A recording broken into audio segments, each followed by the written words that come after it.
Pada kesempatan ini kita akan berbincang santai dengan narasumber kita yang berkompeten di bidangnya. Sebelumnya saya informasikan bahwa beliau adalah Kepala Staf Medik Fungsional Poligigi RSUD Sujono Selong sejak tahun 2014 hingga saat ini. Baiklah, langsung saja kita sapa narasumber kita, Dokter Gigi Anak Agung Istri Putri, spesialis prostodonsi atau biasa kita sapa dengan Dokter Putri. Assalamualaikum Dokter Putri. Waalaikumsalam warahmatullahi wabarakatuh. Salam sehat buat sobat sehat dimanapun berada. Apa kabar Dok? Baik, senang sekali Dok. Kita bisa berkumpul di sini gimana mewujudkan usaha kita untuk meningkatkan generasi kita yang cemerlang bebas dari gigi berlubang. Baik Dok, terima kasih banyak Dokter Putri meluangkan waktu di tengah aktivitas yang padat ya Dok. Terima kasih Dok. Sebelumnya saya informasikan kepada seluruh sahabat sehat di rumah, apabila Anda memiliki pertanyaan yang ingin ditanyakan langsung ke narasumber kita, Anda dapat ikut berpartisipasi menanyakannya dengan cara mengetik pertanyaan Anda di kolom komentar live Instagram atau Facebook selama acara ini berlangsung. Sekali lagi saya ingatkan, apabila Anda memiliki pertanyaan yang ingin ditanyakan langsung ke narasumber kita, Anda dapat mengetik pertanyaan Anda di kolom live komentar live Instagram atau Facebook selama acara ini berlangsung. Baiklah, langsung saja. Saya yakin sahabat sehat dimanapun Anda berada sudah memiliki banyak pertanyaan di benak Anda. Apa sih sebenarnya gigi berlubang, bagaimana penanganannya dan lain-lain. Kita langsung tanya dari ahlinya. Jadi Dok, sebenarnya apa sih yang menyebabkan gigi bisa berlubang? Banyak faktor, karena ada beberapa faktor yang menyebabkan gigi berlubang itu. Mungkin faktor paling pentingnya itu 4 faktor, yaitu ada host itu artinya itu giginya itu sendiri. Kemudian ada faktor mikroorganisme yang ada di dalam mulut, itu dalam keadaan normal itu tetap ada. Kemudian ada substrat ini adalah makanan yang kita makan yang kemudian melengket di gigi, kemudian itu yang akan difermentasi oleh si mikroorganisme yang ada dalam mulut itu akan berubah menjadi asam. Ini dibutuhkan waktu untuk prosesnya. Kemudian asam ini yang akan merusak dari gigi yang lapisan yang paling luar, yang paling keras, kemudian dia akan ke lapisan yang paling lunak, kemudian akan berlanjut jadilah dia seperti karies seperti itu. Nah, karies itu yang disebut dengan gigi berlubang di sobat sehat semua yang dikenal di anak-anak, di orang dewasa seperti itu. Baik Dok, jadi 4 faktor yang menyebabkan gigi berlubang ini sebenarnya berarti sudah ada di dalam rongga mulut kita ya Dok, dalam keadaan normal sekalipun ya Dok ya? Iya, dalam sehari-hari itu semua ada, karena walaupun kita sudah menggosok gigi, kita ada makanan itu lengket. Nah, karena di dalam mulut kita ada flora normal ya, ada mikroorganisme tanpa diundang itu ada. Itu akan merubah sisa makanan yang lengket di gigi, merubah menjadi asam, dan itulah yang akan menyebabkan gigi berlubang tersebut. Baik Dok, lalu bagaimana Dok sebaiknya kita untuk mencegah terjadinya gigi berlubang?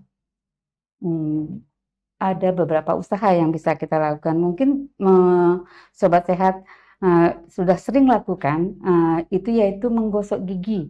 Tapi di sini dijelaskan menggosok itu secara yang benar, baik waktunya, baik pemilihan sikat giginya, pasta giginya, itu semua harus diperhatikan.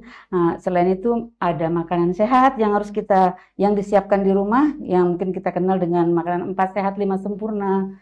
Selain itu ada kita rajin berkumur-kumur, karena tidak selalu kita dalam waktu kita beraktivitas, kita tidak bisa terus-terusan buat sikat gigi, kita makan, kita bisa indikan dengan kumur-kumur. Kemudian rajin kontrol dokter gigi 6 bulan sekali, itu yang paling penting, yang harus diketahui sama sobat sehat semua. Ya, jadi sebenarnya poin pentingnya adalah menjaga oral hygiene yang baik dan kontrol rutin 6 bulan sekali itu ya Dok ya? Benar Dokter, benar sekali Dokter Farah. Tuh sobat sehat, dimanapun Anda berada, Anda sudah simak satu alasan kenapa Anda harus rajin rutin kontrol ke dokter gigi 6 bulan 1 kali minimal. Baik, lalu bagaimana nih Dok? Masih banyak masyarakat yang salah tentang cara menyikat gigi Dok. Jadi sebenarnya bagaimana cara menyikat gigi yang baik dan benar? Nah, seperti saya sebutkan tadi di awal, pada saat kita gosok gigi itu kita harus tahu waktu, kemudian pemilihan sikat gigi, pemilihan pasta gigi. Si sikat gigi ini untuk siapa? Untuk anak-anak atau untuk orang dewasa? Itu sudah tersedia di pasaran. Nah, terus kita pilih dari bulu bentuk dan bulu dari sikat gigi ini. Kita milih yang bulu sikat gigi itu jangan terlalu halus dan jangan terlalu keras. Kenapa?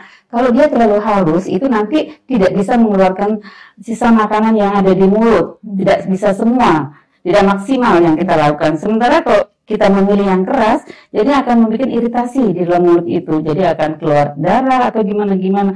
Nah, itu tidak kita harapkan. Dan untuk pasta giginya, kita harus memilih yang memiliki kandungan fluoride yang tinggi. Nah, itu sangat membantu dalam menjaga kesehatan gigi kita. Mungkin itu terpara? Ya, jadi jangan asal-asalan dibilang dokter gigi, sikat gigi sehari 2 kali. Tidak serta-merta jadinya pagi sore pada saat mandi. Tidak, tentu ada aturannya, yaitu 30 menit setelah sarapan sebelum beraktivitas dan malam sebelum tidur. Itu yang paling signifikan hasilnya.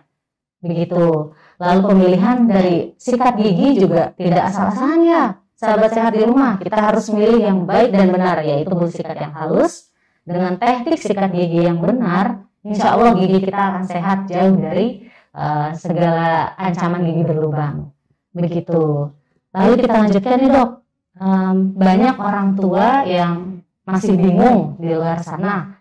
Jadi apalagi orang tua muda dok yang punya anak bayi, mungkin masih anak pertama, mereka masih bingung kapan sih harus mulai mengajarkan, membiasakan anak kita untuk sikat gigi gitu dok. Nah, ini dilakukan dokter Farah, mungkin yang sahabat sehat di rumah, mungkin semua harus diperhatikan pada saat gigi itu sudah ada. Berarti umur 6 bulan itu normalnya tuh dari teori itu sudah mulai tumbuh gigi anak-anak. Gigi anak-anak, gigi sulung itu tumbuhnya di umur 6 bulan biasanya. Nah, tapi tidak selalu umur 6 bulan, bisa di 7 bulan, bisa di 8 bulan. Nah, dari mulai tumbuhnya si gigi sulung ini, kita sudah mulai mengajarkan anak-anak untuk bergosok gigi. Mungkin dengan cara ikut orang tuanya dulu, kemudian kita kita juga mengingatkan dia kalau misalnya dia belum mau dengan sikat gigi, bisa kita lakukan dengan kasa yang kita balut di jari, kemudian kita bersihkan. Yang jelas kita lakukan sedini mungkin, dokter Farah. Begitu gigi muncul di dalam mulut, kita sudah mulai mengajarkan si anak ini. Insya Allah lama-lama pelan-pelan, mungkin saat ini belum mau, besok insya Allah akan bisa kita cegah apa yang namanya gigi berlubang itu dengan cara yang benar. Kita mengajarkan gosok gigi pada anak-anak. Baik dok, jadi sedini mungkin ya dok. Nggak perlu menunggu giginya tumbuh semua. Tidak. Begitu ada gigi yang muncul, kita udah mulai harus mengajarkan itu. Bahkan kalaupun belum ada yang tumbuh dok, gigi bisa dilap-lap saja ya dok? Iya, bisa. Seperti contohnya seorang petani. Nah, petani yang akan menanam tanaman di perkarangan itu, di ladang itu, dia membuat tanah itu jadi subur dulu. Nah, begitu juga di gusi.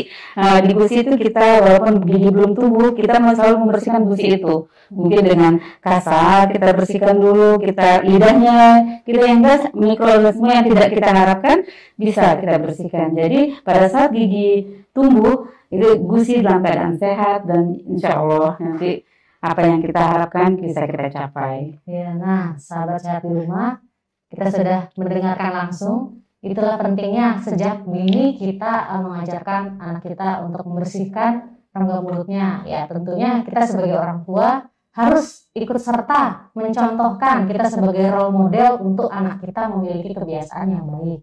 Tentunya. Lalu dok, ada lagi pertanyaan dari orang tua, terutama orang tua muda. Apakah ada pengaruh apabila terjadi gigi susu yang berlubang terhadap gigi permanen yang nanti akan menggantikannya? Begini, gigi susu itu tumbuh dari umur 6 bulan. 6 bulan sudah ada gigi susu, gigi sulung kita sebut, gigi awal yang tumbuh di anak-anak.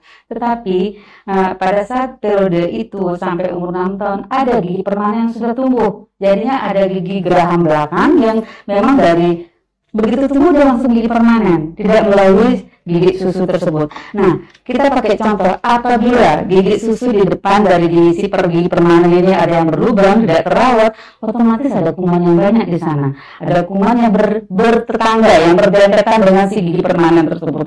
Nah, tidak menutup kemungkinan nanti si lubangnya ini, kumannya ini akan pindah ke gigi sebelahnya. Jadi sangat diharapkan sebagai ibu-ibu muda selalu memperhatikan kesehatan gigi anaknya, mungkin ya dengan selalu mengontrol gigi tersebut. Jangan sampai ada gigi susu anak yang berlubang yang bersebelahan dengan gigi permanennya tidak terawat. Jadi ada kemungkinan nanti gigi permanen pun akan rusak juga. Itu dok. Jadi satu lagi alasannya dok, kenapa kita harus bawa anak kita kontrol ke dokter gigi 6 bulan satu kali. Ternyata ada periode gigi susu yang tumbuh dulu, setelahnya akan digantikan gigi permanen. Itu kenapa kita harus bawa anak kita rutin kontrol ke dokter gigi. Karena dokter gigi bisa memantau tuh gimana sih perkembangan pertumbuhan gigi susu ya setelahnya digantikan oleh gigi permanen gitu.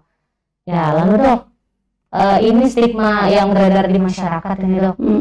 Masyarakat suka self diagnose dan suka langsung memberikan obat tanpa mengetahui dulu gitu apa sih obat ini gitu. Jadi ada anak yang mungkin dia nangis, dia karena mengeluh giginya sakit, orang tuanya langsung memberikan obat, biasanya amoxicillin yang sering kami dengar dari masyarakat, sering diberikan dengan cara satu tablet dipotong menjadi 2 bagian, nah yang separuh diberikan ke anaknya. Apakah boleh dok seperti itu? Ini pertanyaan yang sangat bagus sekali. Jadi saya berharap ada pertanyaan ini sebenarnya karena sering mengkhawatirkan. Kadang ada pasien yang datang, dok ini giginya sakit tadi malam dok, saya sudah kasih amoxicillin dok, udah kasih ini tapi sakitnya nggak hilang-hilang.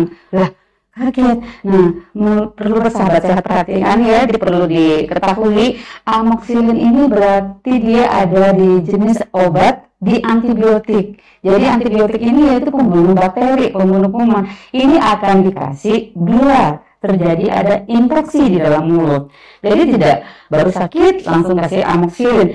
Nah, sementara si amoxicillin ini tidak menghilangkan sakit, dia hanya menghilangkan infeksi yang ada dalam mulut. Nah, sementara si amoxicillin ini yaitu jenis antibiotik ini tidak boleh sembarangan dikasih, tidak boleh karena nanti akan membuat ada kekebalan dalam tubuh kalau penggunaannya tidak benar. Nah, si antibiotik ini harus pengawasan resep dokter, harus di dokter yang meresepkan baru boleh kita minum antibiotik karena ada cure waktu, biasanya 5 hari dengan waktu yang tepat.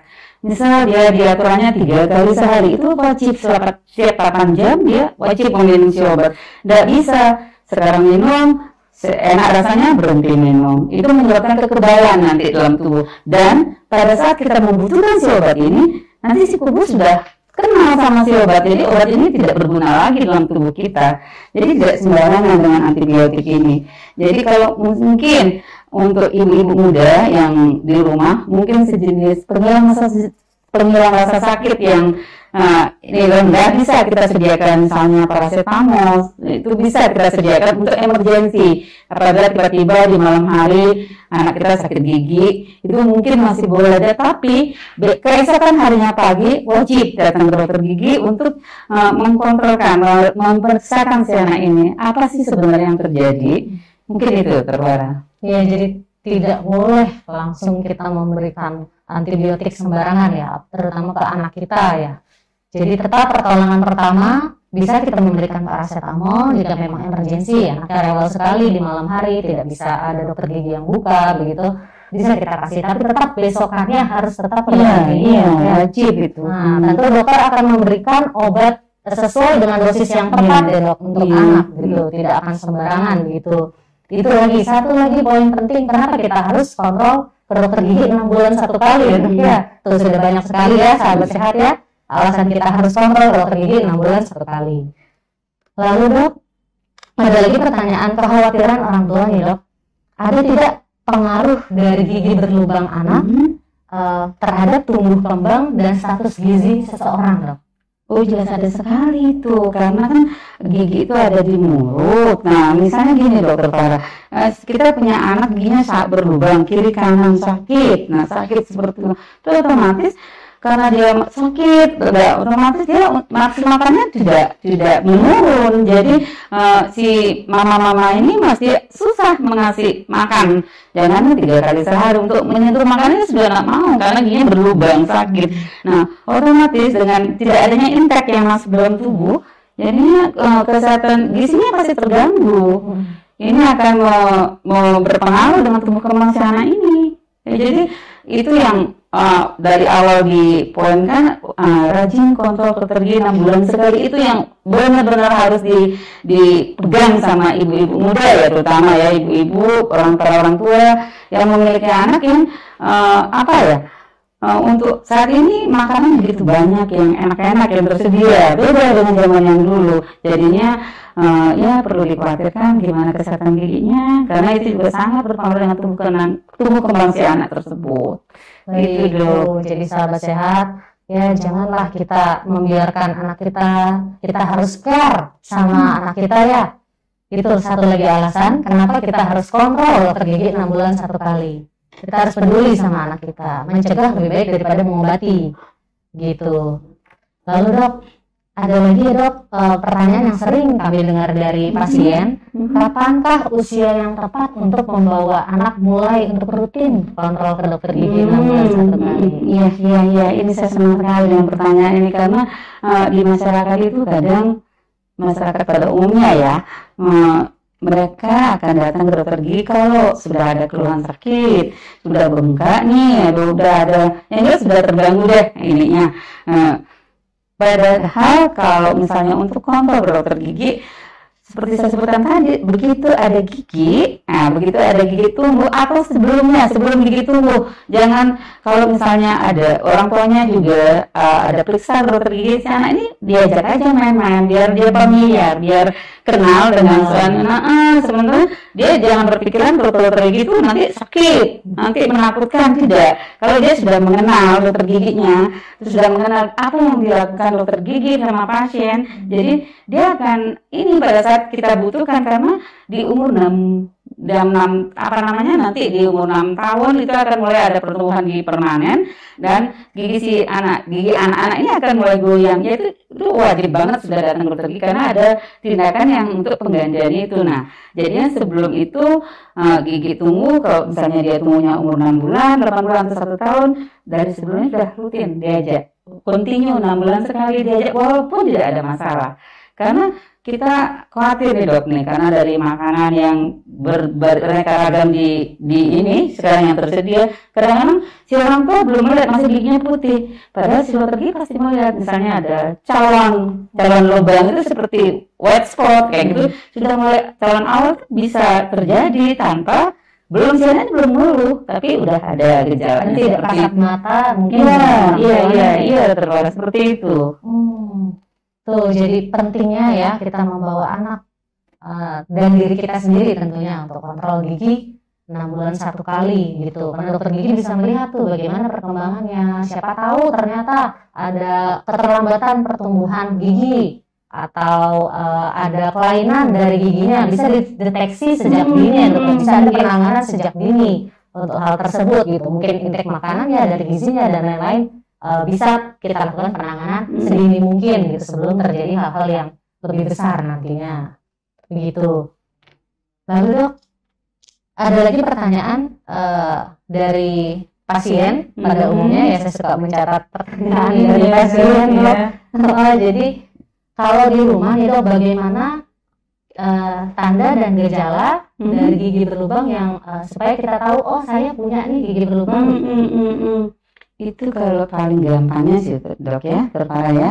Kalau kita ada gigi berlubang, kalau kita misalnya banyak bukan si anak suka minum es kayak gitu. Nah, kalau misalnya dia tidak merasakan ini, dia rasakan dingin yang tajam gitu. Si anak tidak bisa ngomong, cuma dia bilang dia pasti begitu. Nah itu ada salah satu tanda kemungkinan ada gigi berlubang, karena kalau normalnya kita minum air tidak ada terasa dingin dan milu banget ya, tapi kalau misalnya sudah ada nih gigi berlubang, biasanya ada. Di samping itu kita bisa, ya kita juga sering pada saat kita sama anak itu akan sering ada keluar bau nih dalam mulut nih, keluar bau itu salah satu tanda itu ada gigi berlubang atau ada yang lain di dalam mulut itu yang butuh diperhatikan loh ya. Tuh, jadi seperti itu. Jadi apabila Anda memiliki salah satu tanda dari gejala itu, bisa jadi Anda memiliki gigi berlubang yang mungkin tidak terlihat oleh Anda sekalian di rumah. Gitu. Jadi di kaca mungkin tidak terlihat, mungkin posisinya di antara sela-sela gigi, mungkin posisinya di gigi belakang yang tidak terlihat. Gitu ya. Itu pentingnya kita untuk periksa, rutin kontrol ya, sahabat sehat. Lalu dok, ada pertanyaan dari Miss Yuwell. Dok, mau tanya, umur saya 20 tahun, tapi ada tumbuh gigi belakang. yang saya selalu merasa kesakitan. Bagaimana solusinya, Dok?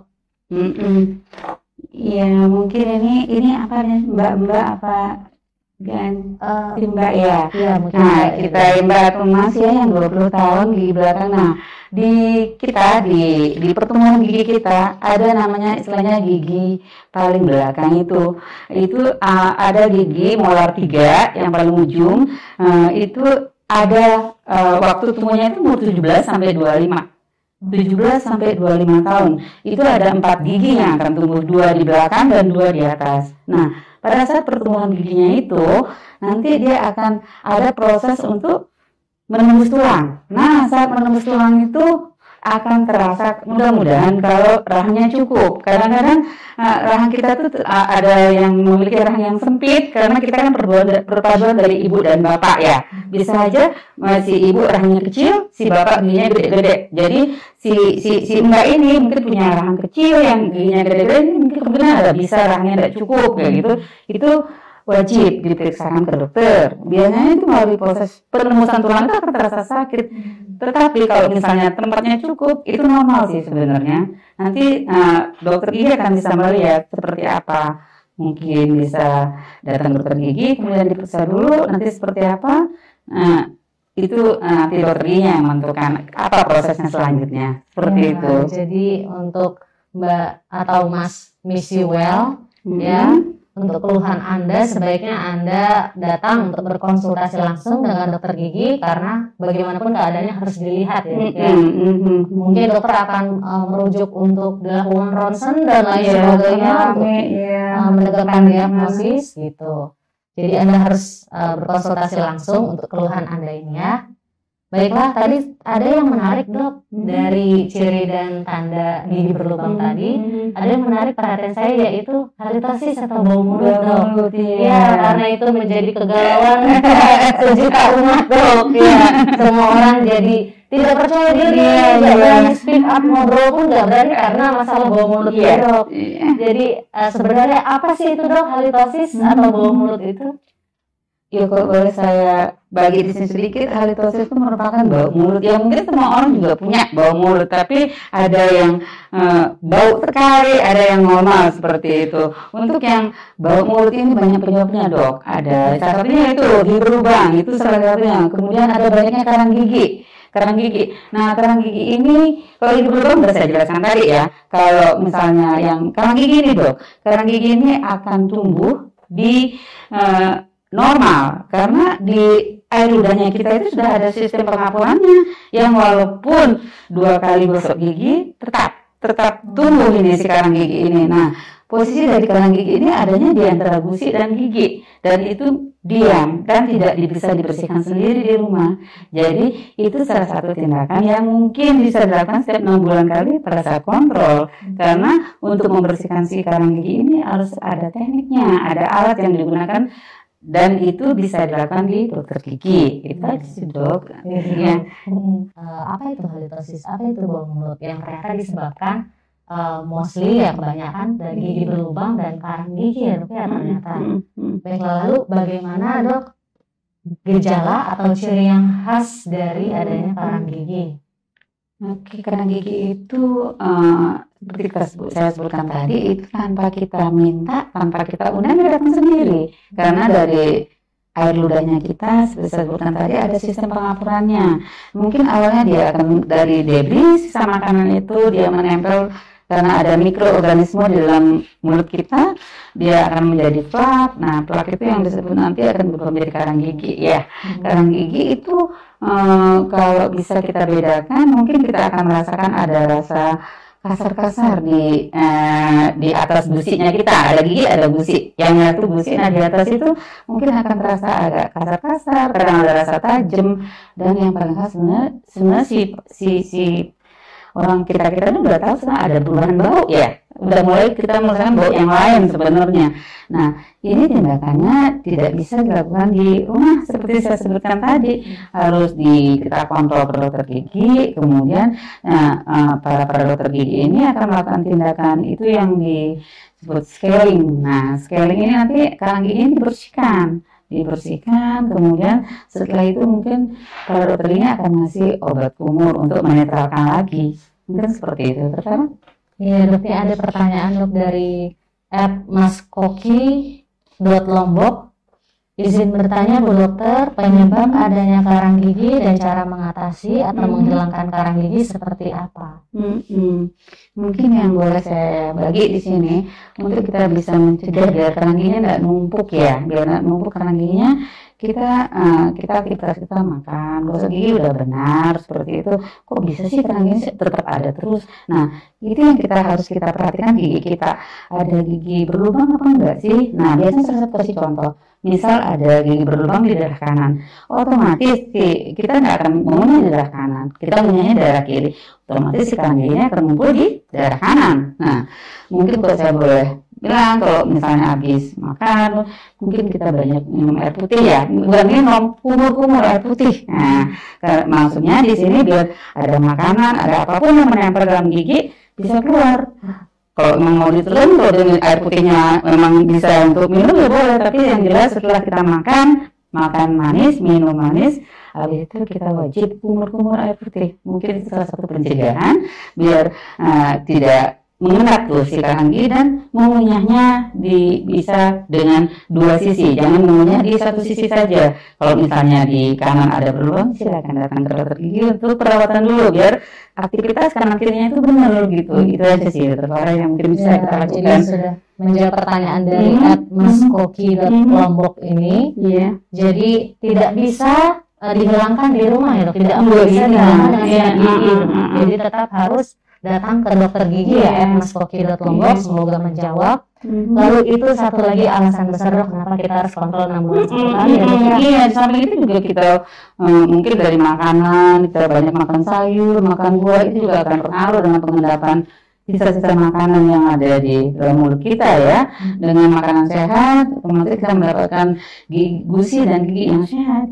Jadi berkesinambungan sebenarnya adanya lubang gigi dan adanya karang gigi gitu. Mungkin kita nggak sadar tuh. Kita tiba-tiba otomatis saja kita karena pada umumnya masyarakat taunya pada saat sakit aja, sakit baru bengkak baru kayak gitu. Mungkin ya, jadi itu pentingnya ya sahabat sehat ya. Kenapa kita harus kontrol gigi 6 bulan satu kali. Jadi sebenarnya kalaupun kita ada lubang nih, dokter gigi bisa menambahnya lebih cepat, jadi tidak sampai mengunyah satu sisi, tidak sampai dibiarkan terlalu lama jadinya penumpukan karang dan komplikasi lainnya gitu jadinya. Gitu. Lalu dok, setelah dibersihkan karang gigi atau scaling dok, banyak pasien yang bertanya, dok gigi saya kok jadinya ngilu, atau gigi saya kok jadinya goyang ya setelah dibersihkan ya. Apakah itu normal dok? Oke, dari awal dari saya bilang karang gigi itu posisinya ada di gigi yang warna putih, kemudian gusi. Nah, adanya di atas si gusi yang paling bawah yang menempel di gigi itu. Nah, otomatis si karang gigi menekan ke bawah si gusi. Nah, pada saat kita tindakan scaling, tindakan pembersihan karang gigi itu, otomatis si karang gigi dikeluarkan kan, dibuang sampai bersih, otomatis ada space antara gusi sama gigi. Nah, jadinya nanti biasanya untuk setelah pembersihan karang gigi, dokter gigi memberikan obat kumur, antiseptik. Nah, itu tujuannya biar menetralkan lagi si urun. Mungkin setelah waktu 1-3 hari keadaan itu wajar, karena yang menutupi, yang menekan itu hilang. Tapi insya Allah ya nanti setelah recovery dia ada si gusinya ada ini kembali, keluhan itu akan hilang lagi. Jadi setelah pemberian itu ada rasanya itu wajar sebenarnya, itu normal karena benda asing yang ada dalam mulut kita buang. Jadi masih ada tempat celah yang ada suhu dingin seperti itu, masih ada rasa ngilu seperti itu dok. Jadi kalaupun goyang setelah dibersihkan karang gigi itu wajar ya? Itu wajar karena ya itu tadi, karena ada benda yang masuk di antara si gigi sama si gusi itu. Nah nanti ya 3 hari 1 minggu kembali lagi. Atau jangan-jangan sahabat sehat membiarkan terlalu lama nih adanya karang gigi di mulut, jadinya gusinya turun terlalu jauh. Jadi sebenarnya yang megangin gigi itu bukan gusi, bukan ada jaringan tulang di bawahnya yang digantikan dengan gitu ya dok ya. Jadi begitu karang yang dibersihkan rasanya seperti guyang gitu. Jadi ya satu lagi alasan banyak ya. Dari tadi kita udah bahas banyak sekali alasan pentingnya untuk kontrol gigi ke dokter gigi 6 bulan 1 kali ya. Itu dia. Tidak dibiarkan saja ada masalah ataupun tidak ada masalah, tentu kita harus tetap kontrol gigi 6 bulan 1 kali. Lalu dok, setelah selesai dilakukan scaling, tadi kan pasien akan diberikan obat kumur dok ya. Lalu apakah ada batas maksimal penggunaan dari obat kumur atau bisa digunakan terus-menerus dalam jangka panjang dok? Baiklah. Nah, obat kumur ini maksud dari pemberian obat kumur itu merupakan antiseptik yang mengembalikan flora normal dari si mulut ini kan. Kalau pada saat kita terapi yaitu pembersihan karang gigi, kalau misalnya juga jaringan pendukungnya ada yang tidak bagus, ada perawatan dia terapi di sana, ya obat kumur ini bisa dipakai maksimal 2 minggu, Nah, maksimal 2 minggu itu yang dipakai setiap hari. Nah, setelah 2 minggu itu sudah kembali normal kan, insya Allah kembali normal. Mungkin diharapkan obat kumurnya tidak dipakai setiap hari, mungkin maksimalnya seminggu 2-3 kali, karena ini berpengaruh dengan keadaan mulut, flora normal saya bilang tadi. Bisa saja harapan kita pengen dia bersih, tapi karena kita tekan dengan antiseptik ini, bisa terjadi jamur akan tumbuh di mulut itu. Nah, jadi tidak dianjurkan untuk pemakaian obat kumur setiap hari, ya maksimalnya 2-3 kali aja. Mungkin seperti itu. Jadi maksimal 2 minggu ya sahabat sehat, 2 minggu. 2 minggu yang itu kan untuk terapi, bukan untuk ini ya. Untuk maintenance-nya mungkin kita butuhkan 2-3 kali seminggu aja. Oh iya, jadi hanya 2-3 kali seminggu. Jadi jangan termakan iklan obat kumur yang mengatakan harus setiap hari digunakan, jangan termakan ya. Tetap digunakannya 2-3 kali 1 minggu untuk menggunakannya. Gitu, kalau tidak tadi bisa ada resiko malah jadi jamburan ya gitu yang sudah ada di dalam rongga kita dalam bentuk flora normal yang begitu. Terus dok, ada lagi pertanyaan yang sempat saya catat dari pasien ini dok. Ada mitos yang beredar dok bahwa gigi berlubang itu adalah turunan dari orang tuanya, jadi genetik. Benar atau tidak itu dok? Sebenarnya itu salah, bukan fakta ya. Salah ya, mitos bukan fakta. Cuman ini kadang-kadang tanpa sadar kita mentransfer boleh benar. Kita kadang si orang tua ada gigi berlubang, si anak masih baik-baik saja karena orang tua itu namanya kita sayang dok sama anak, kita sering cium di pipi kayak gitu tanpa sadar. Orang tua ini yang gigi berlubang yang tidak terawat ini mentransfer ke si anak, deket, otomatis semuanya berpindah seperti itu. Nah, kebetulan mungkin saat itu si anak belum rutin melakukan gosok giginya, belum dibiasakan, ya bisa terjadi itu aja sih. Kalau keturunan mungkin salah ya dok ya. Ya, jadi untuk pentransferan untuk pindah itu mungkin. Seperti itu. Dan lagi kan anak mencontoh kebiasaan orang tua. Makanya dari dini kita mengajar anak untuk si orang tua gosok gigi, kita lihatin walaupun dengan cara bermain atau seperti apa, yang jelas si anak ini tahu ada kewajiban dia habis makan, habis sarapan dia harus menggosok gigi. Malam sebelum bobo cuci kaki, cuci mandi, dia wajib membersihkan karang gigi. Gosok gigi juga. Mungkin gitu terparah ya. Bukan bersifat turunan, tapi kebiasaan dia itu.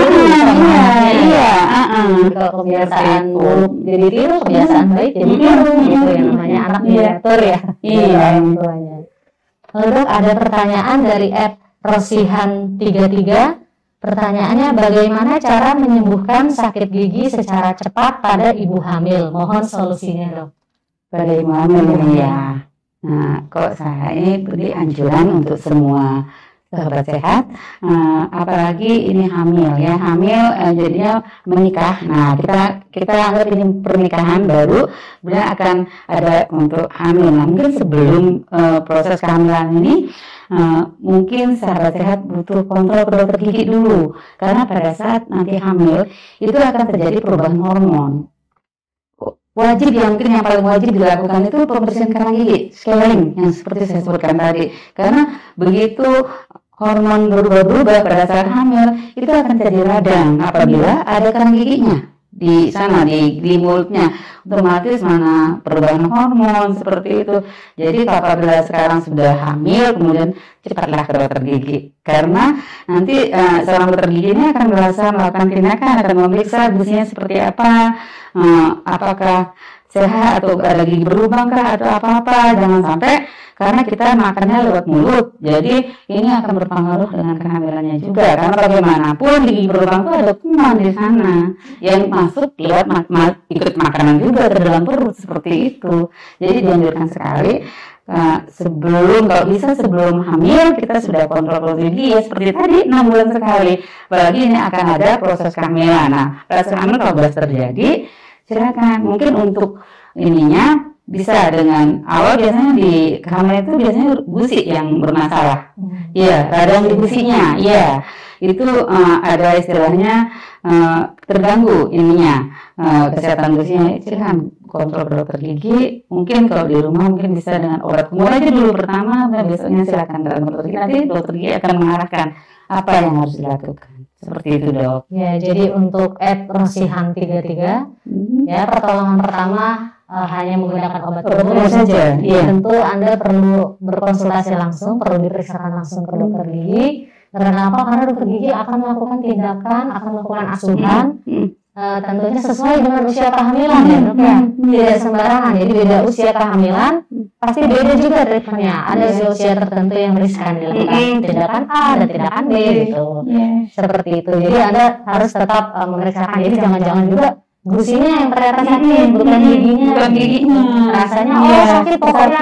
Iya, karena memang pada saat kehamilan banyak hal yang tidak kita harapkan terjadi, yang kita tidak tahu. Karena perubahan hormon. Iya, betul. Baik, Dok, semoga menjawab ya Rosihan 33.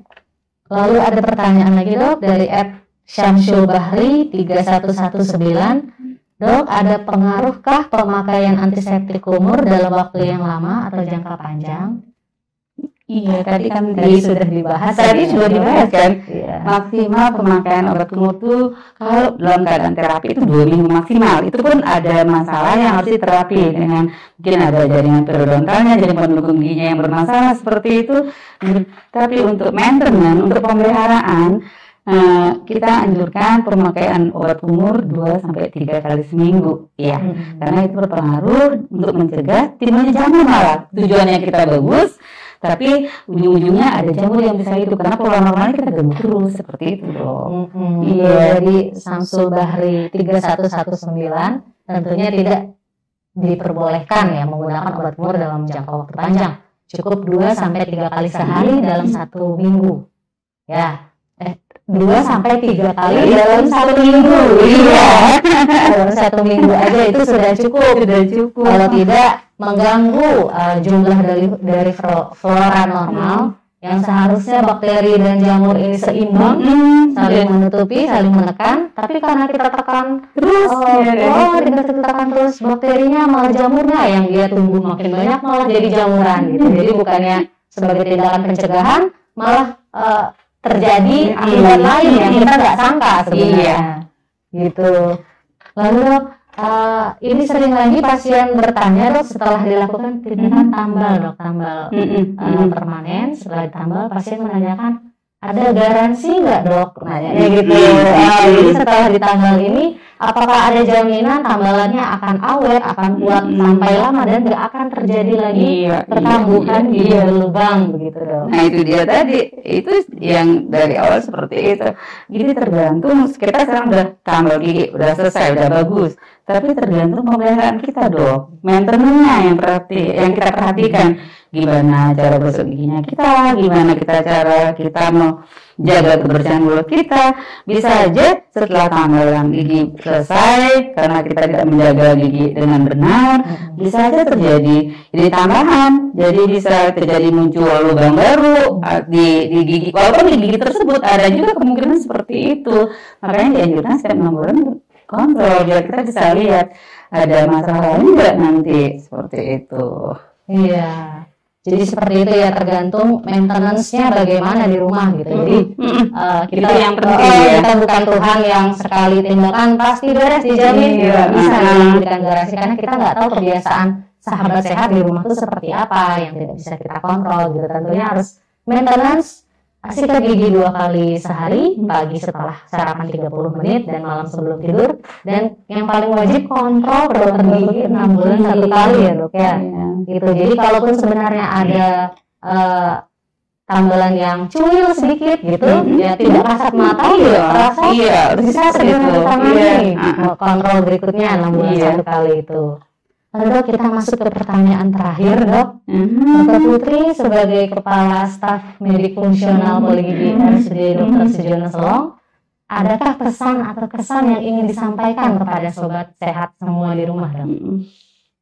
Sahabat sehat, senang sekali saya bisa berkumpul di sini ya. Mungkin yang butuh diperhatikan, mungkin seperti pembicaraan kita dari awal, kita mengajarkan anak kita sedini mungkin untuk menjaga kesehatan gigi dan mulutnya. Kemudian kita kontrol rutin ke dokter gigi setiap 6 bulan sekali. Dan ini mungkin pesan saya untuk ibu-ibu muda terutama yang sekarang, mama-mama milenial yang sekarang yang mohon maaf tidak meninggalkan tas-tas besar, sebenarnya pakai tas-tas kecil, membiasakan diri. Sekarang udah ada kemasan air minum yang kecil-kecil. Biasakan di dalam tas itu ada air putih yang selalu kita bawa kemanapun kita pergi sama anak kita. Karena dengan makan manis, minum manis, setelah itu dianjurkan langsung kumur-kumur biar itu tidak mengendap. Karena prosesnya terjadi gigi berlubang itu, waktu itu sangat berperan. Waktu makanan menempel dalam gigi itu sangat berperan terjadinya gigi berlubang. Karena ini akan berpengaruh untuk tumbuh kembang sel anak tersebut. Mungkin itu Dr. Farah yang bisa saya sampaikan. Baik, jadi sahabat sehat tentunya sudah dapat menyimpulkan sendiri ya masing-masing Anda di rumah betapa pentingnya kita merawat sedini mungkin kesehatan gigi dan mulut anak, dan juga betapa pentingnya tadi sudah dijabarkan oleh Dr. Putri alasan-alasan besar ya, itu baru alasan besarnya sebenarnya karena kita terbatas waktu kita saat ini. Banyak lagi alasan-alasan yang kecil sebenarnya, kecil tapi sebenarnya penting banget. Memperhatikan hal-hal kecil itu penting. Hal-hal kecil yang efeknya tuh besar gitu ya. Jadi sepenting itu untuk kontrol ke dokter gigi 6 bulan 1 kali minimal. Jadi hanya meluangkan waktu dari 6 bulan 1 hari saja untuk kontrol ke dokter gigi itu sudah berefek luar biasa untuk kehidupan Anda gitu. Baiklah, alhamdulillah semua pertanyaan kita sudah terjawab. Apabila sahabat sehat semua masih memiliki pertanyaan yang mungkin belum sempat disampaikan atau belum sempat terjawab, kami persilakan untuk langsung berkonsultasi dengan Dr. Putri di Poli Gigi RSUD Sujono Selong. Lalu tak terasa ya dok, waktu kita sudah habis ini dok di penghujung acara episode kali ini, Ngopi Sehat ini. Sekali lagi kami ucapkan terima kasih banyak Dr. Putri telah memberikan pencerahan bagi sahabat sehat semua di rumah. Semoga kita dapat bertemu lagi di acara Ngopi Sehat lainnya ya dok ya, di episode berikutnya. Baiklah sahabat sehat, saya dan seluruh tim yang bertugas pada pagi hari ini undur diri. Terima kasih banyak atas perhatian yang Anda berikan, dan kami mohon dibukakan pintu maaf sebesar-besarnya apabila ada yang kurang berkenan di hati Anda. Wassalamualaikum warahmatullahi wabarakatuh, dan sampai jumpa lagi. Waalaikumsalam.